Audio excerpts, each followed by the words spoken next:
heat has exacerbated an ongoing crisis in the US, water scarcity. Water shortage has become a never-ending issue in an approaching global water crisis. पानी की कमी भविष्य की समस्या नहीं है। साल भर दुनिया के किसी न किसी कोने में लोग पानी की कमी से जूझते हैं। जरूरत से ज्यादा इस्तेमाल, तपती धरती, पानी का खराब प्रबंधन हमारे भूजल, नदियों और झीलों को सुखा रहा है। इस सदी के मध्य तक हर दूसरा देश पानी के लिए जूझ रहा होगा, क्योंकि पानी सीमित ही होगा। समस्या से निपटने के लिए हमें पानी का बेहतर प्रबंधन करना होगा। ऐसे तरीके निकालने होंगे कि पानी का फिर से इस्तेमाल हो, और वो भी न्यूनतम खर्च में। लेकिन इतना काफी नहीं है।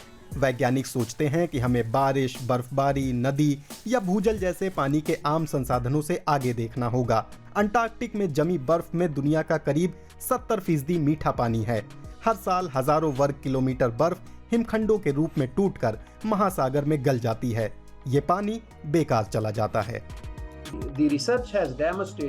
शोध से पता चला है कि इस बात की संभावना मौजूद है कि उत्तरी गोलार्ध में, जहां पानी की कोई कमी नहीं है, वहां से जरूरतमंद इलाकों तक पानी लाया जा सकता है। Manzoor Qadir United Nations University Montreal में प्रमुख वैज्ञानिक हैं। वो अनकन्वेंशनल वाटर रिसोर्सेज किताब के लेखक हैं। तकनीकी रूप से देखें तो हिमखंड यूं भी धकेले जा रहे हैं। तेल और गैस कंपनियों के जहाज ड्रिफ्टिंग प्लेटफॉर्मों से छोटे छोटे टुकड़े दूर हटा रहे हैं।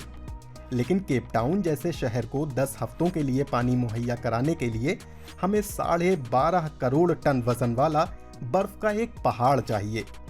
वहीं एक विशाल मालवाहक जहाज का वजन करीब 2 लाख टन होता है। और इस विशाल हिमखंड को कुछ 100 मीटर नहीं, बल्कि हजारों किलोमीटर तक खींच कर लाना होगा। ये एक बहुत बड़ा काम होगा, लेकिन 2011 के कंप्यूटर सिमुलेशन बताते हैं कि ये मुमकिन है। कम से कम सैद्धांतिक रूप से तो है ही। चकाचक 3D एनिमेशन को असलियत में बदलने के लिए लंबा रास्ता तय करना होगा। एक Emirati company National Advisor Bureau ने आइसबर्ग को खिसकाने की तकनीक का पेटेंट भी करा लिया, लेकिन पायलट फेज शुरू करने के लिए उनके पास अभी पैसे नहीं हैं। फिलहाल आइसबर्ग का आइडिया अभी सिरे नहीं चढ़ रहा है। तो फिर क्यों ना कोई ऐसी चीज देखी जाए जो हल्की हो और कमोबेश हर जगह मिल जाए, जैसे कि हवा। हम सब जानते हैं कि सुबह हर चीज पर नन्ही बूंदें होती हैं। सोचिए पहले ये कहाँ थीं? ठीक समझे, बादल या कोहरा। हवा जब ठंडी होती है तो उसमें मौजूद नमी द्रव बन जाती है। इसीलिए कोल्ड ड्रिंक का ग्लास छल के बिना भी बाहर से गीला हो जाता है। प्रकृति में ये प्रक्रिया शाम और रात को होती है, जब तापमान गिर जाता है। इसका फायदा उठाना यानी इस नमी को तैयार करना मुमकिन है। कमोबेश सभी महाद्वीपों के मूल निवासी फॉग हार्वेस्टिंग का तरीका अपनाते आए हैं। मिलिए कंसल्टेंट और रिसर्चर रेबेका फर्नम से। वो फॉग हार्वेस्टिंग के सबसे कामयाब अभियानों का हिस्सा रही हैं। आपके पास कोई चीज होनी चाहिए। ये 3D है तो अच्छी है। आप देख सकते हैं कि एक ज्यादा बड़े जाले के सामने एक छिड़काव किया जा रहा है और ये चीज जाल में आ जाती है। आजमाने पर ये ऐसा दिखता है। मोरक्को के अर्ध शुष्क आइट बामरान इलाके के आसपास बारिश बहुत कम होती है, लेकिन 6 महीनों तक घना कोहरा इस इलाके पर घिरा रहता है और ये कोहरा 1700 वर्ग मीटर की जाली से गुजरता है। इसी की बदौलत ये दुनिया का सबसे बड़ा फॉग हार्वेस्टिंग ऑपरेशन कहलाता है। कोहरा जमा होकर विशाल भूमिगत भंडारों में टपक जाता है, जहां से वो पानी के रूप में पाइपों के जरिए घरों तक पहुंचता है। जालियां हर रोज करीब 35,000 लीटर पानी जमा करती हैं। इससे 1,000 से ज्यादा लोगों को पानी मिलता है और फसलों के काम भी आता है। आज चिली, मोरक्को, घाना, इरिट्रिया, इथोपिया और दक्षिण अफ्रीका में बड़े फॉग हार्वेस्टिंग अभियान चल रहे हैं। दुनिया भर में इसकी कई अपार संभावनाएं हैं। इसके लिए कमोबेश हर जगह उपयुक्त ठिकाने हैं। रोजाना करीब 200 लीटर पानी जमा करने वाली 40 वर्ग मीटर की एक जाली $1500 में आती है, तो पूंजी तो लगती है। फिर भी फॉग हार्वेस्टिंग सस्ती है। दूर दराज के इलाकों के लोगों का इससे खूब भला हो सकता है, लेकिन शहरों का नहीं। वहां इतना कोहरा ही नहीं जमता और शहरों को पानी भी ज्यादा चाहिए।